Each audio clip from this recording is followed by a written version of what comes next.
you front load a lot of success in the process, and people start feeling good about the process. They begin to believe that they are capable. They begin to feel good about the person they're working with.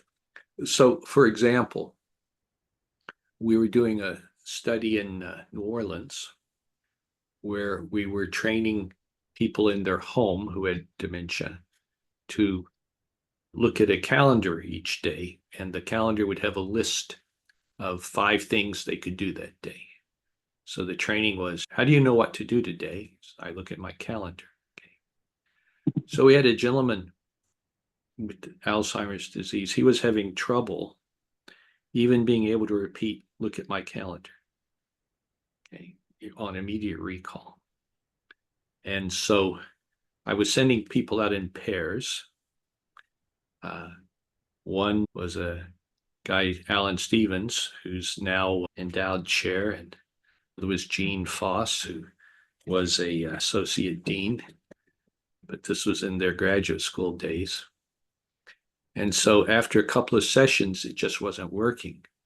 And the guy pulled Gene aside because Alan was working with him and said, I don't like that guy. I don't know why, I just don't like him.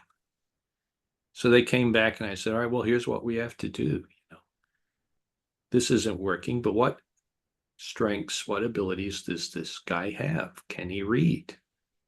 Find out. So they wrote, look at my calendar on an index card, blank.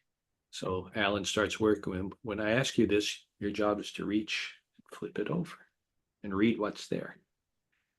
So you put in the motor learning, which is a strength. You put in the habit of reading, and he's immediately 30 seconds, and he gets up to like 8 minutes, 16 minutes.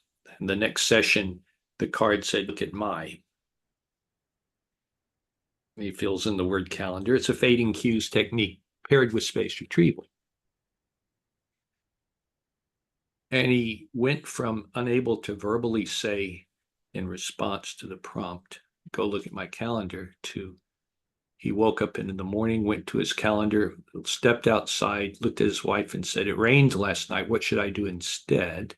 And the top thing on the calendar was water the roses. What was really interesting was Alan became his best friend, and he invited Alan to come with them on their family vacation. It was, again, a classic example of these are people, and the way they feel about the process is going to be tied to how successful it's going to be.